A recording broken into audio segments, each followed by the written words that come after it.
I did what the doctor said for over 20 years, took the medication, got the blood tests, and the inflammation just kept building quietly in the background the whole time. Not because the GP got it wrong, because the test she was looking at wasn't measuring where the inflammation was actually coming from. And there's a decent chance yours isn't either. I'm Neil, I've got 13 years of NHS blood test records and I've been off all my medication since February 2024. In the next 10 minutes I'm going to show you how gut bacteria drives systemic inflammation and why it shows up on your CRP long before your GP will ever mention it.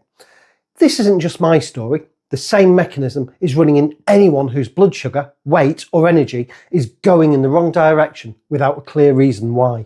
We're going to cover three things. First, what Calprotectin is, and why it's the one gut inflammation marker that's almost never on a standard NHS panel. Second, what my numbers actually showed when I finally got it tested, and what changed when I started treating the gut directly. And third, the moment on day 24 of my last extended fast, when I put on a pair of Birkenstocks I hadn't been able to wear in years, because that's when I understood this wasn't about managing inflammation, it was about removing the source of it.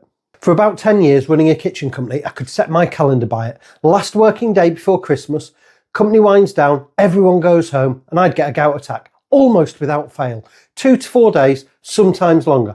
Feet swelling up so bad that I couldn't get my shoes on. Ankles like I'd borrowed someone else's. Couldn't walk, genuinely couldn't walk. Not a bit sore, not taking it easy, but bed. Just couldn't get out of bed. And I was medicated the whole time this was happening, alpurinol daily. And every December, I'd get an extra prescription for naproxen or sometimes diclofenac, which carries a raised heart attack risk. And I took it anyway, because the alternative was Christmas on the sofa, unable to move. I assumed it was the food, rich Christmas stuff, a few more drinks. Fair enough theory, except it wasn't Christmas Day that triggered it. It was the last day of work, the moment the pressure stopped. I thought about that for a long time. You take on stress for months, your body holds it together, and then the moment you exhale, it falls apart. It seemed backwards. Shouldn't relaxing be the thing that helps? It took me years to understand what was actually happening, and it wasn't the mince pies. Let me take you to January 2025. Month 11 off all medication. I'd had a full blood panel. CRP came back at 6.2. Now CRP is C-reactive protein. It's your body's inflammation marker. The NHS range says anything under 5 is normal, so 6.2 technically elevated, but only just. Borderline is probably how most GPs would find it. What nobody said to me and what I had to go and read for myself is that CRP as a cardiovascular risk marker operates on a different scale. Under 1 is genuinely low risk, 1 to 3 is moderate, about 3 is elevated cardiovascular risk, independent of your cholesterol number at 6.2. I wasn't just outside normal, I was sitting in a risk bracket that mattered, and the result had landed in my inbox with no comment. So I went back to the GP, asked about Calprotectin. Calprotectin is a protein released specifically by white blood cells when there's active inflammation in the gut lining. It doesn't measure systemic inflammation, cholesterol, blood sugar, the usual suspects. It measures what's happening in the gut itself, and it's almost never on a standard NHS panel, unless you're being investigated for something like Crohn's or colitis. My GP ordered it, fair play to her. She didn't need much convincing once I explained what I was tracking. The result, it came back under 5, which is optimal, best possible reading. And here's where it gets interesting, because on paper that should have been good news. Gut inflammation, minimal. Systemic inflammation, elevated. They seemed to contradict each other. They didn't. They were telling me the same story from 2 different directions. Between January and April 2025, I tried something. Not complicated, fermented foods every day.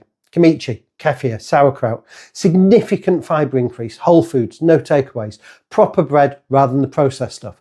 Still not perfect, be honest, but the direction was clear and I was consistent. April 2025, repeat blood panel, evidence window, CRP went from 6.2 to 1, an 84% reduction in 3 months. And it wasn't just the CRP. Alt liver enzymes dropped from 29 to 23, lowest it had ever been in my records. Bilirubin went from 12 to 9, a 25% improvement. HbA1c is held steady at 37. All of it moving the same direction at the same time. That's not 4 things improving independently. That's one upstream problem reducing and everything downstream following. Tim Spector, gut researcher, Zoe co-founder, has cited a Stanford trial where people eating 5 portions of fermented food daily saw significant decreases in 19 inflammatory proteins in just a few weeks. 19, not one marker, not 2, 19 simultaneously. When you see multiple markers improve together that fast, it's not coincidence, it's a common route. 13 years of NHS blood tests, the actual numbers, the GP conversations, what changed and what didn't. If you want to follow someone who documents this properly rather than just talks about it, that's what this channel is. Subscribe if that's going to be useful to you. So back to the Christmas gout. The stress of running a company through December wasn't just in my head, it was in my gut. Cortisol, your primary stress hormone, suppressed the protective mucus layer in your gut lining. Do that for long enough, repeatedly, year after year, and the barrier starts to fail. Professor Janet Lord, she researches inflammation and ageing at the University of Birmingham, described the mechanism like this. Your gut microbiome helps generate the mucus lining that keeps the gut contents where they're supposed to be. As diversity declines through stress, UPF, age, you get more pathobunts, unhelpful bacteria. They increase the chance the gut becomes leaky. Bacteria gets into the bloodstream. The immune system sees them as a threat, and there's inflammation. Think of it like this. Your gut lining is like the cellar door in a pub, between the cellar where everything's stored and the bar upstairs, where it should be served properly. When the cellar door's intact, the right thing has come up in the right way. When it's cracked and leaking, you've got beer seeping through the floorboards, rats getting upstairs, the whole bar smelling of damp. The bouncer, your immune system, is going constantly, not because there's one big problem, but because the door's been broken for years and stuff keeps going through.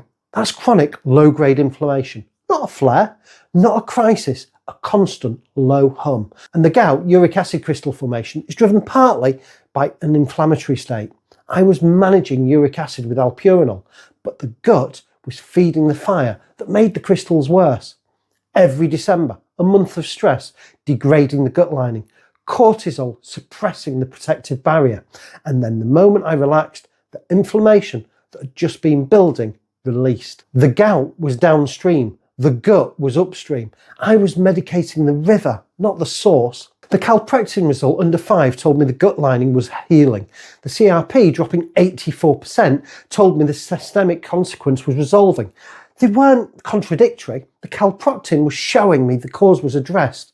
The CRP was showing me the effect was following. In my case, N equals 1. I can't say this is what's happening in your body. What I can say is that I had 13 years of increasing medication load and a CRP that nobody mentioned, and that when I started treating the gut directly, more things improved simultaneously than any single medication ever managed. What I'd do differently, I'd have asked about CRP as a cardiovascular risk marker, not just, is it normal, a decade earlier.